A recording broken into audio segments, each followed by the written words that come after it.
आज दीदी के बंगाल में भी जबरदस्त हंगामा हुआ। सिलीगुड़ी में ममता सरकार के खिलाफ बीजेपी युवा मोर्चा की रैली के दौरान जमकर झड़प हुई और पुलिस को आंसू गैस और वाटर कैनन चलानी पड़े। वैसे चुनाव से पहले बंगाल में माहौल हिंदू मुसलमान का होने लगा है। यहाँ के सबसे ज्यादा मुस्लिम आबादी वाले मुर्शिदाबाद में ओवैसी भी पूरा जोर लगा रहे हैं।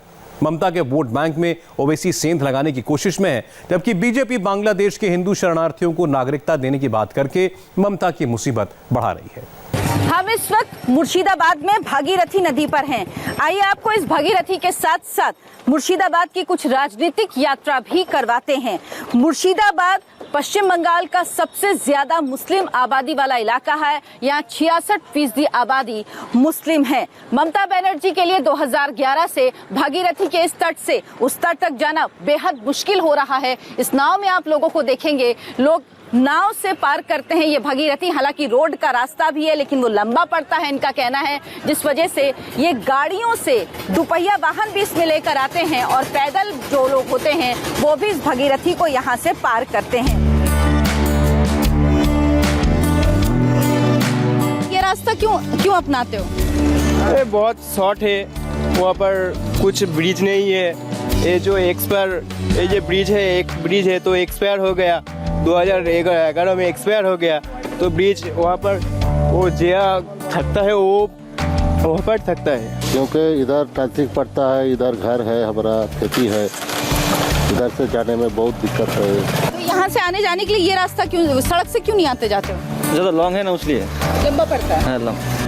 लेकिन ममता बनर्जी के लिए ये रास्ता इतना आसान नहीं है। 2019 में हालांकि लोकसभा चुनाव में उन्हें कुछ कामयाबी मिली। 3 में से 2 लोकसभा की सीटें टीएमसी अपनी झोली में हासिल कर पाई। लेकिन 2016 के अगर विधानसभा चुनाव की बात करें, 22 विधानसभा की सीटें हैं यहाँ पर, जिसमें से 14 सीटें कांग्रेस ने हासिल की। अधीर रंजन चौधरी का बहुत प्रभाव है और यहाँ की एक लोकसभा सीट जो है वो प्रणब मुखर्जी की सीट रही, जो उनके बेटे लड़े और इस बार वो हार गए। इसके अलावा 4 सीटें विधानसभा की टीएमसी को मिली, सिर्फ 4 सीटें, और 4 सीटें सीपीएम को मिली। 2017 के पंचायत चुनाव के बाद यहाँ के समीकरण कुछ बदल रहे थे। शिवेंदु अधिकारी ने यहाँ पर जमीनी स्तर पर काम किया, यहाँ के लोग कहते हैं, और 108 जिला पंचायत की जो सीटें थी उस पर जीत हासिल की। इसके अलावा 70 में से 28 जिला परिषद की सीट भी टीएमसी को दिलाई। और इसके बाद ही सीपीएम और कांग्रेस के कई विधायक जो सिटिंग विधायक थे उन्होंने टीएमसी ज्वाइन की, टीएमसी में वापसी की, और इसके बाद टीएमसी का यहाँ पर आधार तैयार होने लगा। लेकिन शिवेंदु अधिकारी नाराज हैं, बगावती तेवर अपनाए हुए हैं, उन्हें मनाने की लगातार कोशिश हो रही है, लेकिन अभी तक टीएमसी कामयाब नहीं हो पाई। तो मुर्शिदाबाद का भविष्य क्या होगा, ये बहुत कुछ इस पर भी निर्भर करता है कि क्या शिवेंदु अधिकारी वापसी करेंगे टीएमसी में या वो टीएमसी छोड़ देंगे। क्योंकि यहाँ पर जमीनी स्तर पर लोग कहते हैं उन्होंने बहुत काम किया है, वो एक बार फिर से यहाँ पर पार्टी को खड़ा कर रहे थे। मालदा और मुर्शिदाबाद 2 ऐसी जगह हैं जो कांग्रेस का गढ़ है और जहाँ पर सेंध लगाने में टीएमसी अब तक कामयाब नहीं हुई है। तो देखना है कि आने वाले समय में ये रास्ता, ये यात्रा कितनी आसान होती है ममता बनर्जी के लिए। क्या ममता बनर्जी आसानी से इस भागीरथी को पार कर पाएंगी? ये एक बार फिर उनके लिए ये रास्ता मुश्किल होगा। लोगों को एक अदद पुल के लिए आज भी मोदी का इंतजार है। मोदी है तो मुमकिन है। मैम यहाँ तो देखो, मैं बचपन से ही देख रही हूँ, यहाँ ऐसे ही पार करा जाता है, क्योंकि वो वाली एक ही रास्ता है जो इंसान इतनी दूर तो जा नहीं सकते, इसलिए यहीं से जाना आना करते हैं। ये बहुत पहले से सिस्टम है ये। तो ये सिस्टम बदलेगा इस बार कि नहीं बदलेगा? अगर मोदी जी आएंगे ना तो जरूर बदलेगा। मुर्शिदाबाद एक दौर में बंगाल की राजधानी था। मुर्शिदाबाद से ही सिराजुद्दौला सब संभालते थे। अंग्रेज और ईस्ट इंडिया कंपनी ने उन्हें बेदखल कर दिया। फिर अंग्रेज से समझौते हुए खानदान को नवाबी मिल गई, मगर वो जलाल फिर लौट कर नहीं आया। ये मुक्तसूदाबाद है जिसे मुर्शिदाबाद अब कहते हैं। ईस्ट इंडिया कंपनी के आने से पहले नवाबों के समय में ये बंगाल की राजधानी हुआ करता था। ऐतिहासिक शहर है ये, इसका इतिहास जानना बेहद जरूरी है। 1757 में पलासी की लड़ाई, अंग्रेजों से सिराजुद्दौला हार गया और उसके बाद यहीं से ब्रिटिश कॉलोनियल रूल की शुरुआत हुई, पूरे देश में नींव पड़ी। ये शहर नवाबों का शहर है। यहाँ पर जगह जगह आपको निशानियां मिल जाएंगी, मकबरे, मस्जिद, बाग, और इस वक्त जो आप तस्वीर देख रहे हैं ये हजारद्वारी है। ये नवाब का पैलेस है जो 1829 में इसकी नींव पड़ी और 1900 में ये बनकर तैयार हुआ। हजारद्वारी मतलब इसमें 1000 द्वार हैं, लेकिन इसमें कहा जाता है कि 900 द्वार हैं जो असली हैं, यानी जिनसे आप आ जा सकते हैं, और 100 द्वार वर्चुअल बनाए गए हैं, यानी वो सिर्फ दिखते दरवाजे जैसे हैं लेकिन उनसे आया जाया नहीं जा सकता। इसके जस्ट सामने आप देखेंगे, इसके बिल्कुल सामने इमाम बाड़ा है। ये सफेद सी लंबी बड़ी इमारत ये इमाम बाड़ा है और ये एशिया का सबसे बड़ा इमाम बाड़ा है। इसे निजामत इमाम बाड़ा कहते हैं। इसकी खासियत यह है कि इसकी नींव में मक्का की मिट्टी लाकर रखी गई थी ताकि जो गरीब मुसलमान हज के लिए नहीं जा पाते वहां उन्हें यहाँ ही हज का सवाब मिल पाए। और इसके बिल्कुल सामने ये जो आप देख रहे हैं ये मदीना मस्जिद है।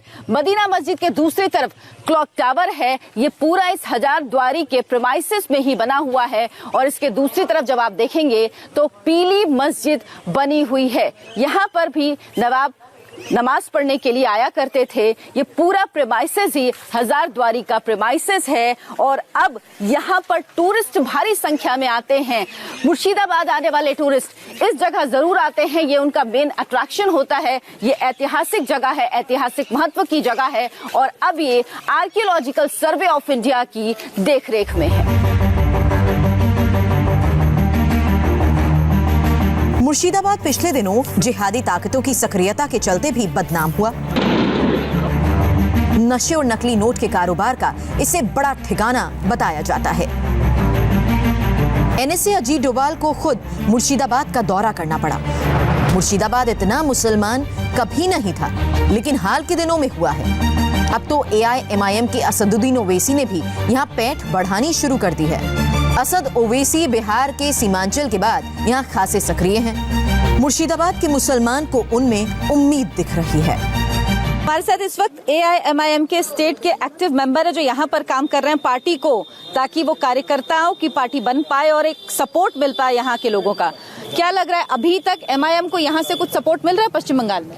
एमआईएम को पश्चिम बंगाल में सपोर्ट मिल रहा है। इसकी सबसे बड़ी मिसाल ये है कि जब 1 साल पहले सागर दिघी में आकर ममता बनर्जी ये बोलती हैं कि बाहर की एक पार्टी आ रही है, बाहर से पैकेट थैली को टाका नहीं आसছে, तो जब मीम एमआईएम का ये इस तरह का बयान जब सीएम का आता है तो इसका मतलब ये है कि जमीन पे एमआईएम काम कर रही है और पूरी ताकत से काम कर रही है। पश्चिम बंगाल में आपको बता दूं कि असदुद्दीन ओवैसी साहब की जब अनाउंसमेंट बिहार में हमारी 5 सीटें आई हैं हमारी, उसके बाद से यहाँ के लोगों में और जो हमारे वर्कर्स है उनमें उत्साह है।